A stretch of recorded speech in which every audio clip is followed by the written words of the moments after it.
आत्मज्ञान पाठ्यक्रम में आपका स्वागत है। आज हम इस विषय पर नजर डालेंगे, अहंकार, व्यक्तित्व और सार। इस विषय का उद्देश्य हमें इनमें से प्रत्येक की गतिविधि में अंतर करना सिखाना है। अपने प्रत्येक कार्य में कब अहंकार प्रकट होता है, कब सार और कब व्यक्तित्व, इसका निरीक्षण करना और अंतर करना सीखना है। इनमें से प्रत्येक को समझने के लिए आइए उनका अलग अलग विश्लेषण करें। आइए देखें कि हमारे अंदर अहंकार क्या है, व्यक्तित्व क्या है और सार क्या है, ताकि आत्मनिरीक्षण के समय हम उनमें अंतर करना सीख सकें। और हम ये देखने जा रहे हैं कि उनमें से प्रत्येक हम में कैसे प्रकट होता है और वे हमें कैसे कार्य करने के लिए प्रेरित करते हैं।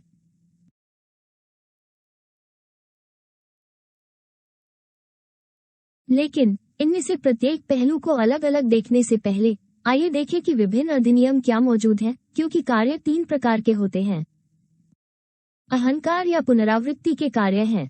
ऐसा इसलिए होता है क्योंकि हम अपनी आंतरिक दुनिया से अवगत नहीं होते हैं और इसलिए हम लगातार अपनी चेतना के बजाय अपने मनोवैज्ञानिक दोष या अहंकार को प्रकट होने देते हैं। इन कृत्यों को बार बार दोहराया जाता है, जिससे ये भी उत्पन्न होता है कि बार बार हमें उनके परिणाम भुगतने पड़ते हैं, जो अधिक से अधिक बड़े होते जाते हैं, क्योंकि हर बार अहंकार बढ़ता है और फिर से प्रकट होता है।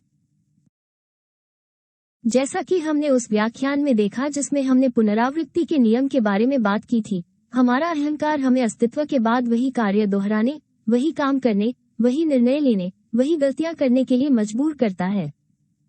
ये अहंकार के कार्य हैं जो हमें दिन ब दिन उस यांत्रिक दोहराव में रखता है। हमने उस सम्मेलन में ये भी देखा कि इसकी बदौलत हम एक चिन्हित नियति के साथ एक नए अस्तित्व में पहुंचते हैं, जहां वो सब कुछ जो हम अनुभव करने जा रहे हैं वो पहले से ही लिखा हुआ है। वो सब कुछ जो हमारे साथ घटित होने वाला है और हम कैसे प्रतिक्रिया देंगे। चूंकि हम लगातार अहंकार से प्रेरित होते हैं, हम केवल इसकी यांत्रिक कंडीशनिंग के तहत ही कार्य कर सकते हैं। लेकिन कृत्यों का एक दूसरा प्रकार भी है। ये है दुर्घटनाएं। दुर्घटनाएं हमारे साथ घटित होती हैं क्योंकि हम सोए हुए होते हैं, क्योंकि हम विचलित होते हैं, मोहित होते हैं। ये ऐसे कार्य हैं जो हमारी नियति में नहीं हैं। उदाहरण के लिए, हो सकता है कि यह हमारी नियति में न हो कि हम 25 वर्ष की आयु में किसी कार की टक्कर से मरें। लेकिन चूंकि इस अस्तित्व में हम वो दोष पैदा करते हैं जो हर समय सेल फोन के साथ मनोरंजन करता है, इसलिए हम सेल फोन को देखते हुए भी चलते हैं। हम बिना सावधानी के सड़क पार करते हैं और कोई गलती से हमारे ऊपर से निकल जाता है। इस प्रकार के कृत्य नई पुनरावृत्ति का कारण बनते हैं। चूंकि, उदाहरण के लिए, इस मामले में मैं इसे स्पष्ट करने के लिए उपयोग कर रहा हूं। उस दुर्घटना के साथ एक नई पुनरावृत्ति उत्पन्न होती है और अगले अस्तित्व के लिए उसी उम्र में हम पहले से ही एक सेल फोन या किसी अन्य तकनीक, शायद अधिक उन्नत के साथ इतने तल्लीन हो जाएंगे, लेकिन दोष वही होगा और वही पुनरावृत्ति का कारण बनेगा, कार्रवाई उसी परिणाम के साथ। लेकिन कृत्यों का एक तीसरा प्रकार भी है और ये है सचेतन कार्य।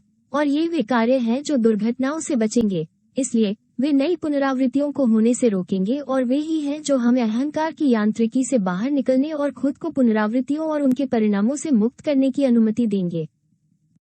सचेतन कार्य करने के लिए हमें हर पल अपनी चेतना को जागृत करने के लिए सचेतन प्रयास करते रहना चाहिए।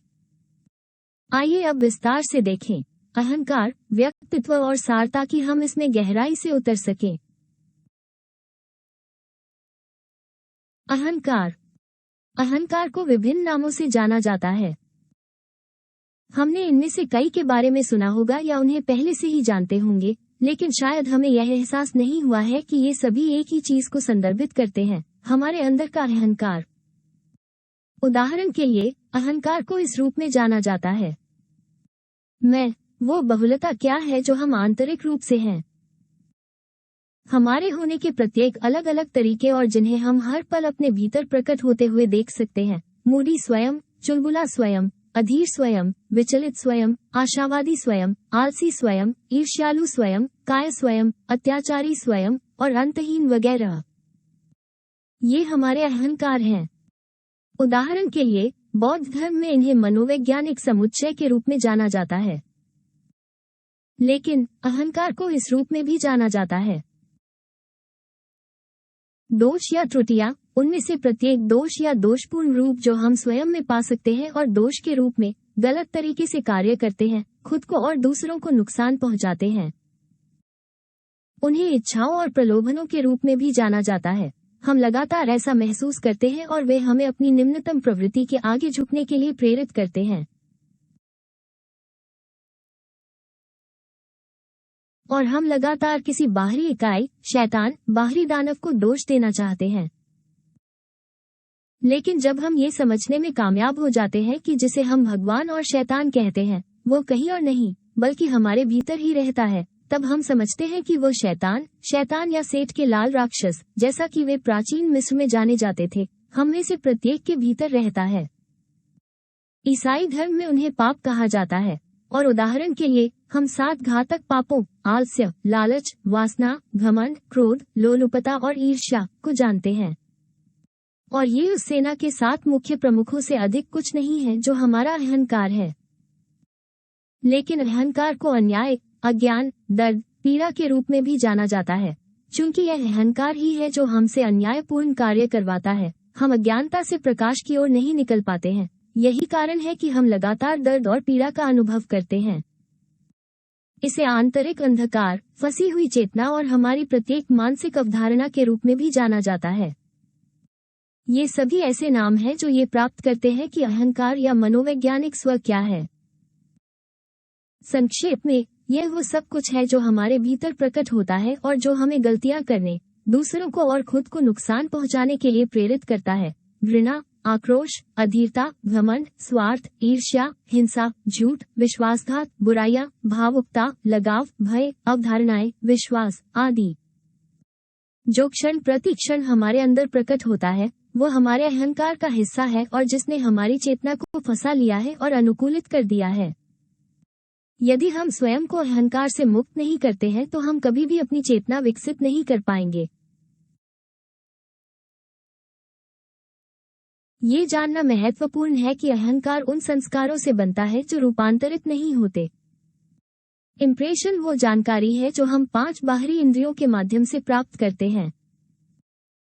हर बार जब हम किसी स्थिति का सामना करते हैं और मोहित हो जाते हैं तो हम जो ऊर्जा उपयोग करते हैं वो एक नया दोष पैदा करती है। और हमारी प्रत्येक खामियां समय के साथ मजबूत हो गई हैं, क्योंकि हर बार जब हम उन्हें प्रकट होने देते हैं तो वे हमारी ऊर्जा पर निर्भर हो जाती हैं। मनोवैज्ञानिक स्व की एक आणविक प्रकृति होती है। ये 5वें आयाम से संबंधित है, जो वो दुनिया है जिससे हमारी भावनाएं और विचार संबंधित हैं। इसीलिए भौतिक संसार में किसी भावना या विचार को देखना संभव नहीं है, हालांकि इसकी वास्तविकता पर कोई संदेह नहीं कर सकता है। इसी तरह जब अहंकार इच्छा और औचित्य के माध्यम से 5वें आयाम से प्रकट होता है तो कोई भी उसे शारीरिक रूप से नहीं देख सकता है, लेकिन वहां से यह हमारे व्यक्तित्व और इसके माध्यम से हमारे भौतिक शरीर पर कब्जा कर लेता है और हमें अहंकार के आधार पर कार्य करने के लिए प्रेरित करता है। प्रत्येक अहंकार का अपना व्यक्तित्व होता है। उनमें से प्रत्येक की अपनी पद्धति है। हम देख सकते हैं कि हमारा क्रोधित दोष हमारे प्रेमपूर्ण दोष या हमारे प्रसन्न दोष की तुलना में बहुत अलग व्यक्तित्व को प्रकट करता है।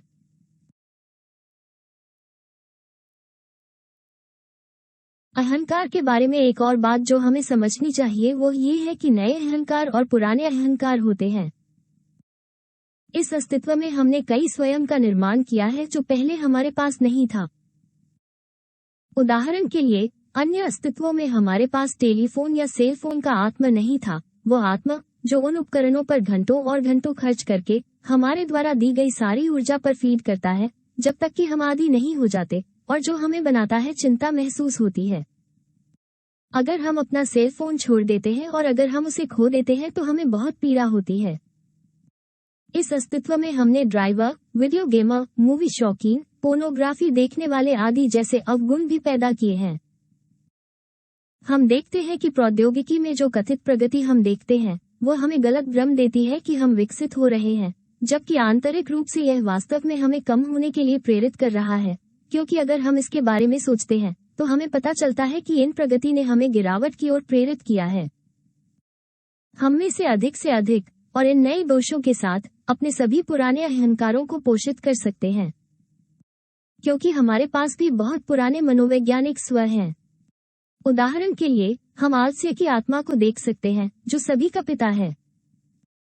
हम आलस्य स्व के विवरणों में देख सकते हैं बहुत पुराने स्व जैसे कि आलसी स्व, पार्टी करने वाला स्व, मैं मजा करता हूँ, मैं ऊब गया हूँ, अविज्ञाकारी स्व, विचलित स्व आदि।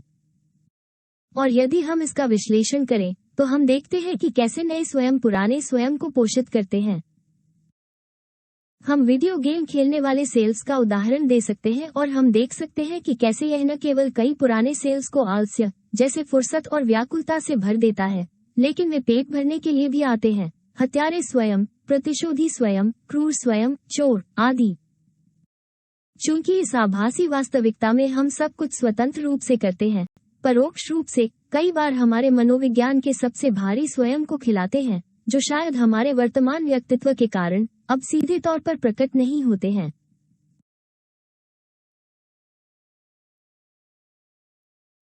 और हम ये भी देख सकते हैं कि अहंकार विकसित होता है। अस्तित्व में भी हम उस विकास को सत्यापित कर सकते हैं।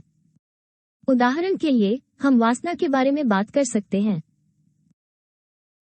इस अस्तित्व में जब वासना पहली बार हमारे अंदर प्रकट हुई तो शायद ये केवल कामुकता थी, फिर यह विकसित हुई और स्वयं प्रकट हुई जो अश्लील साहित्य देखती है, वह स्वयं जो हस्तमैथुन करती है, फिर एक साथी के साथ सेक्स करती है, लेकिन फिर यह योनि सेक्स से गुजर सकती है, ओरल सेक्स आती है, फिर गुदा मैथुन, फिर व्यभिचारी स्वयं, यहाँ तक कि समलैंगिक स्वयं प्रकट होता है, ब्रह्मचारी स्वयं, पीडोफाइल, सभी एक ही अस्तित्व में हैं। आत्मा सदैव अपने अध पतन में विकसित होता है और प्रत्येक अस्तित्व में इसका आणविक भार बढ़ता है और इसकी अभिव्यक्ति की शक्ति अधिक हो जाती है यदि हम कभी भी उन पर काम करने और उन्हें अपने मनोविज्ञान से मिटाने का निर्णय नहीं लेते हैं।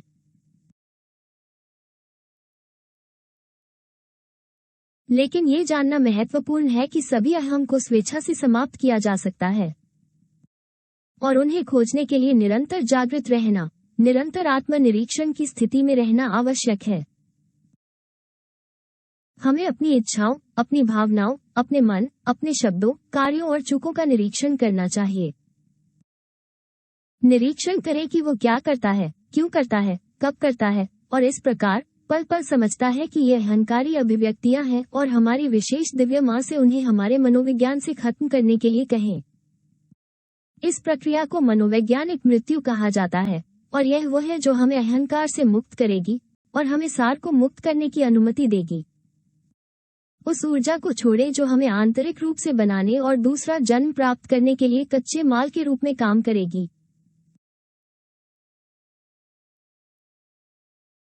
यदि हम अहंकार को खत्म करने के लिए खुद पर काम करने का निर्णय नहीं लेते हैं, तो जब हम मनुष्य के रूप में अस्तित्व में नहीं रहेंगे तो हमें क्षय की प्रक्रिया से गुजरना होगा जो हमने पाठ 8 में देखा था। और सभी अहंकार दर्दनाक और अनैच्छिक रूप से मर जाएंगे और उस प्रक्रिया के माध्यम से जो हजारों वर्षों तक चल सकती है, हमारा सार शुद्ध हो जाएगा, लेकिन संसार के चक्र में उस मोड़ के ज्ञान को बचाए बिना एक बार फिर घूमने के लिए पहिए से जुड़ने को तैयार।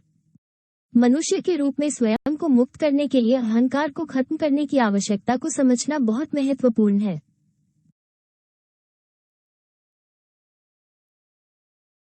याद रखें कि स्वयं ही पुनरावृत्ति उत्पन्न करता है। स्वयं हमसे कई गलतियां करवाता है, हमारी ऊर्जा को खत्म करता है, सभी प्रकार की पुनरावृत्ति का कारण बनता है, हमें एक ही पाठ को बार बार दोहराता है, हमें अपने अस्तित्व में आगे बढ़ने से रोकता है। प्रत्येक स्वयं अपने साथ लाता है प्राप्य और देय कर्म खाते। यदि हम इसे समझने का प्रयास नहीं करेंगे तो हम पाठ को बार बार दोहराते रहेंगे।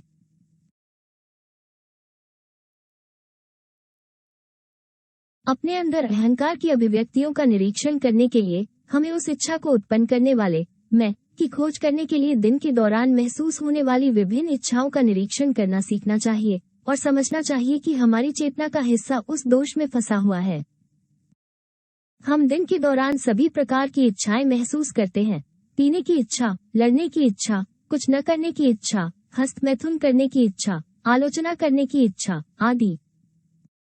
यदि हम अहंकार की निरंतर इच्छाओं को अस्वीकार करना सीख जाते हैं तो हम इच्छाओं के गुलाम बनना बंद कर देंगे और प्रकाश और आग जारी करके अहंकार को खत्म कर देंगे। प्रकाश जो ज्ञान है और आग जो प्रेम है।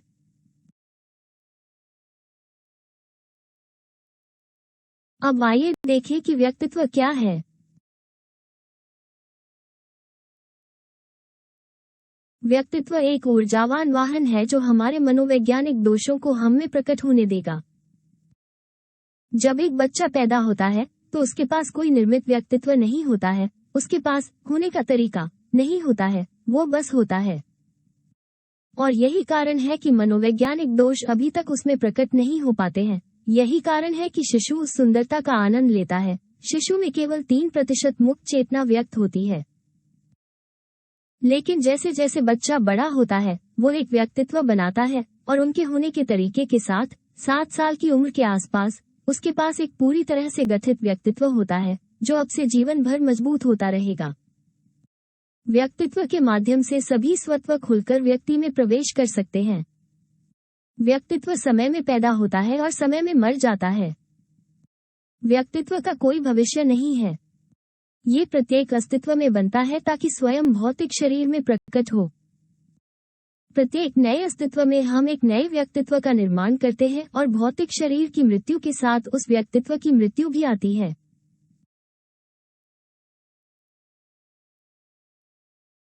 अनुकरण से व्यक्तित्व का निर्माण होता है।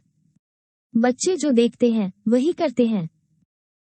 बच्चा देखता है और वो एक स्पंज की तरह है जो अपने आसपास जो कुछ भी देखता है उसे अवशोषित कर लेता है और जो वह अपने माता पिता, भाई बहन, दोस्तों आदि को करते देखता है उसका अनुकरण करता है। बच्चा उच्चारण, बोलने के तरीके, हाव भाव की नकल करना शुरू कर देता है, लेकिन वह दूसरों की प्रतिक्रियाओं की भी नकल करना शुरू कर देता है और क्या सही है और क्या गलत है इसके बारे में अवधारणा बनाना शुरू कर देता है।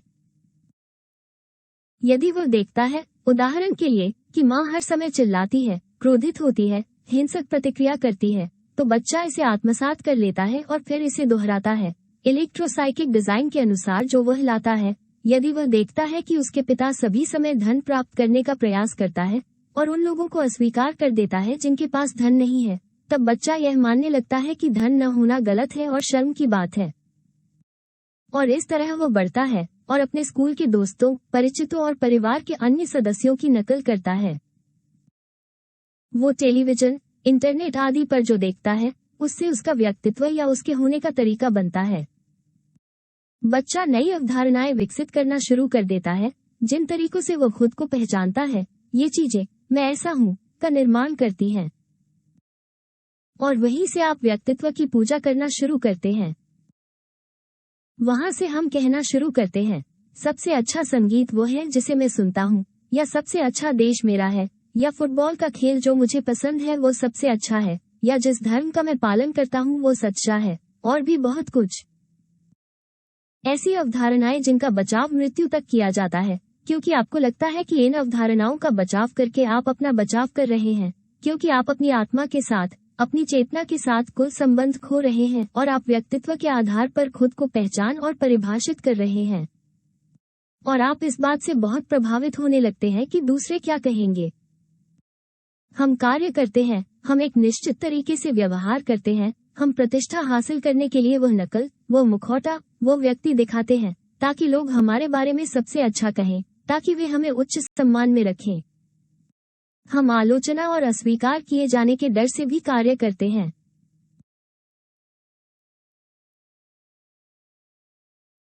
प्रत्येक भौतिक शरीर के साथ हम एक नया पहलू, एक नया व्यक्तित्व, एक नया नाम, उपनाम, शिक्षा, आर्थिक स्थिति, संस्कृति, स्वाद, रुचियां, रीति रिवाज, आदतें आदि बनाते हैं जो संस्कृति से संबंधित इन सभी तत्वों से बना है। जिस स्थान पर हमारा जन्म हुआ और जिस परिवार में हमारा जन्म हुआ उसका सामाजिक और आर्थिक स्तर और वो हमारे बड़े होने के साथ आकार लेता है।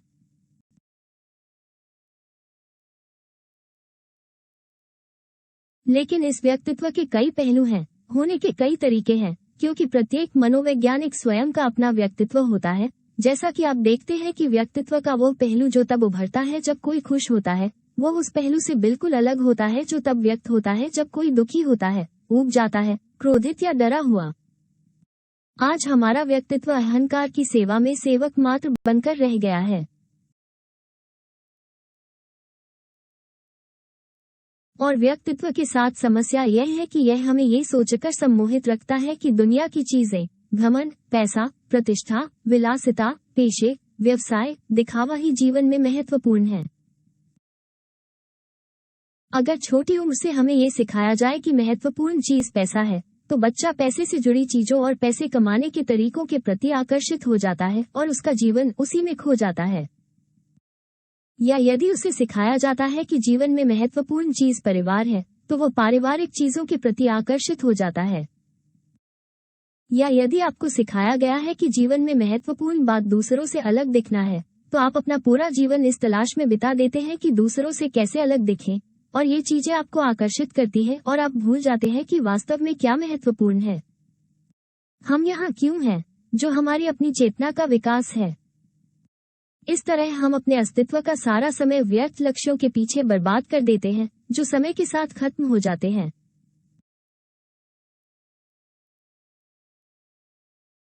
इसलिए ये जानना अच्छा है कि व्यक्तित्व दो प्रकार के होते हैं।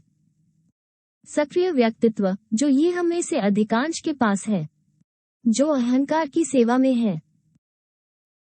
उदाहरण के लिए, यदि हमारी वासना स्वयं प्रकट होना चाहती है, तो व्यक्तित्व वासना को उचित तरीके से प्रकट करने का रास्ता खोजेगा। उदाहरण के लिए, हम किसी ऐसे व्यक्ति को देखते हैं जिसे हम पसंद करते हैं और वासना सीधे उस व्यक्ति के साथ संभोग करने के लिए जाना चाहती है, लेकिन व्यक्तित्व उस व्यक्ति से बात करने, उन्हें लुभाने, उन्हें प्यार, वफादारी का वादा करने और न जाने कितनी अन्य चीजों का वादा करने का तरीका ढूंढेगा, जिसके पीछे उस व्यक्ति के साथ संभोग करने का अहंकारी इरादा छिपा होता है। इस प्रकार व्यक्तित्व प्रत्येक मनोवैज्ञानिक स्व की मदद करता है ताकि वे प्रकट हो सके। लेकिन एक और व्यक्तित्व है जिसे हमें विकसित करना चाहिए, और वो है निष्क्रिय व्यक्तित्व। और ये तब विकसित होना शुरू होता है जब व्यक्ति इतना प्रतिक्रियावादी नहीं होना सीख जाता है। दोष जो कहता है उसे तुरंत नहीं करना है, बल्कि उस पर विचार करना है। जब कोई इच्छा प्रकट होती है, तो निष्क्रिय व्यक्तित्व उसका मूल्यांकन करता है। उदाहरण के लिए, यदि कोई आपको एक संदिग्ध व्यवसाय की पेशकश करता है जिसमें आप बहुत पैसा कमाने जा रहे हैं, और अपने लालची स्वभाव के कारण आप तुरंत कुछ कहना चाहते हैं, लेकिन वे क्या कहेंगे और परिणाम के डर से रुक जाते हैं, तो आप उस पल में खुद का अवलोकन करना चाहिए और उस हर चीज के बारे में प्रतिबिंबित करना चाहिए जो आपके अंदर प्रकट हो रही है। इच्छाएं, औचित्य, भावनाएं, और इस तरह हम उस चोर स्वयं के विवरण को खोजते हैं और खत्म करते हैं। आप निष्क्रियता, ग्रहणशीलता की स्थिति को विकसित करना शुरू करते हैं। यदि हम इतना प्रतिक्रियावादी होना बंद कर दें, तो हम सार को प्रकट होने का रास्ता दे रहे हैं और यह हमें हमेशा सटीक उत्तर देगा। सार क्या है? सार हम में से प्रत्येक में सत्य, वास्तविक और अमर है, और यह एकमात्र ऐसी चीज है जो वास्तव में सार्थक है। जब से हमने पवित्र पूर्ण सूर्य को छोड़ा है, तब से यह वैसा ही है। अहंकार और व्यक्तित्व के बाहर यह वही है जो हम वास्तव में हैं। और अहंकार और व्यक्तित्व के विपरीत सार समय से संबंधित नहीं है, नहीं वो समय में मरता है, बल्कि शाश्वत और स्थायी है। यह इस बात से प्रभावित नहीं होता कि दूसरे क्या कहते हैं या क्या सोचते हैं, बल्कि यह हमेशा सचेत होकर कार्य करेगा। जो उचित, उपयोगी और सत्य है उसके आधार पर ये सदैव हमारी समस्त चेतना को जागृत करने का प्रयास करेगा।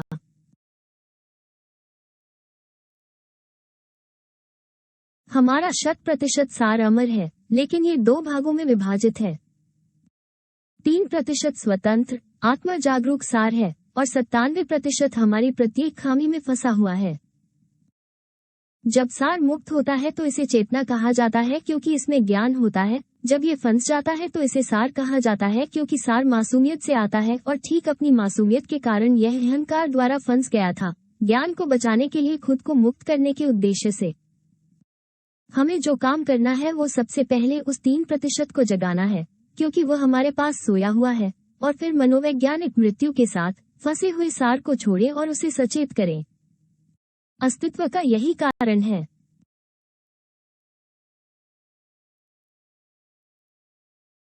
जब हम युवा होते हैं और व्यक्तित्व का निर्माण अभी तक नहीं हुआ है, तब 3% चेतना अभी भी जागृत होती है। लेकिन जब हम 7 वर्ष की आयु तक पहुंचते हैं, जब हमें तर्क का उपयोग होता है, तो हमारी नींद शुरू हो जाती है, और केवल कुछ मामलों में ही हम सुन पाते हैं फिर से अंतरात्मा की आवाज। अब हमें उस चेतना को जागृत करने का प्रयास करना है और हम चेतना की क्रांति के 3 कारकों के अभ्यास के माध्यम से इसे जागृत और विकसित करने जा रहे हैं।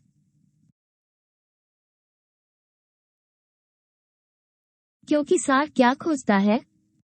अहंकार और व्यक्तित्व की इच्छा के विरुद्ध सार हमेशा मनोवैज्ञानिक मृत्यु के अभ्यास के माध्यम से सभी सार को मुक्त करने का प्रयास करेगा। आध्यात्मिक जन्म के माध्यम से, यौन जादू के अभ्यास के माध्यम से वो मुक्त सार को 3% के साथ एकजुट करने का प्रयास करेगा और वो ये सुनिश्चित करने का प्रयास करेंगे कि मानवता के अन्य भाई भी जागृत हों, सचेत रूप से उनके लिए समय और प्रयास का त्याग करें, उन्हें निस्वार्थ तरीके से 3 कारक सिखाएं। यही हमारे अस्तित्व का संपूर्ण उद्देश्य और कार्य है। और यदि हम उस कार्य को मूल्य देते हैं तो हम अपने आध्यात्मिक भाग को विकसित करने में सक्षम होंगे, हम स्वयं को जानने और अपने अस्तित्व को आत्म साक्षात्कार करने में सक्षम होंगे। अब अहंकार, व्यक्तित्व और सार में अंतर कैसे करें?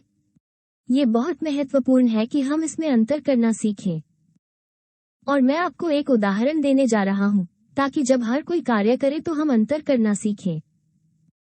मान लीजिए कि हम किसी सड़क पर चल रहे हैं और हमारी मुलाकात किसी ऐसे व्यक्ति से होती है जिसे हम देखना नहीं चाहते थे क्योंकि हम पर उनका पैसा बकाया है। उस स्थिति में हमारा अहंकार कैसे प्रकट होता है? अहंकार वो सब प्रतिक्रिया है जो हमारे भीतर उत्पन्न होती है।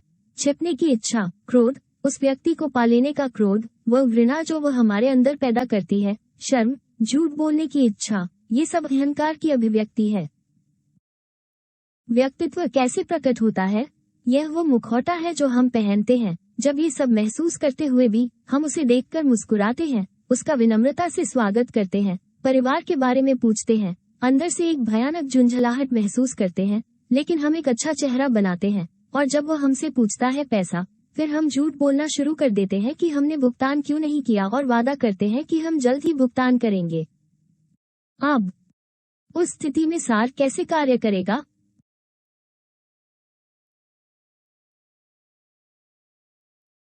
हमें याद रखना चाहिए कि सार 3 कारकों के अनुसार रहता है। फिर सार निरंतर आत्मनिरीक्षण और मृत्यु में रहेगा। ये क्रोध, घृणा, झूठ बोलने की इच्छा, छिपाने की इच्छा आदि का निरीक्षण करेगा और तुरंत खत्म कर देगा। लेकिन यह व्यक्तित्व का निरीक्षण भी करेगा और पाखंड, झूठी मुस्कान, झूठा रवैया, झूठ को खत्म करेगा और यह उस प्रक्रिया से बहुत सारी चेतना और बहुत सारी बुद्धिमत्ता को बचाएगा और यह इस स्थिति में दोनों में से किसी की भी कंडीशनिंग के बिना कार्य करेगा। ये सचेत रूप से कार्य करेगा, ये स्थिति को सचेत रूप से हल करेगा। इसे एक अवधारणा में नहीं रखा जा सकता है कि सार कैसे कार्य करेगा, क्योंकि जो सार है वह वास्तविक है, अर्थात सत्य, इस समय अज्ञात है और केवल स्वयं को देखकर ही स्थिति में और अहंकार की सभी अभिव्यक्तियों को समाप्त करके हम पता लगाएंगे कि कौन सी सचेतन क्रिया उत्पन्न होगी, क्योंकि चेतना यांत्रिक नहीं है। चेतना को मापा या संकल्पित नहीं किया जा सकता है। चेतना स्वतः उत्पन्न होती है और अच्छाई और बुराई से परे होती है। हमें इसे व्यवहार में लाना होगा और आत्म अवलोकन के माध्यम से अपने प्रत्येक कार्य में कर्ता की पहचान करना सीखना होगा।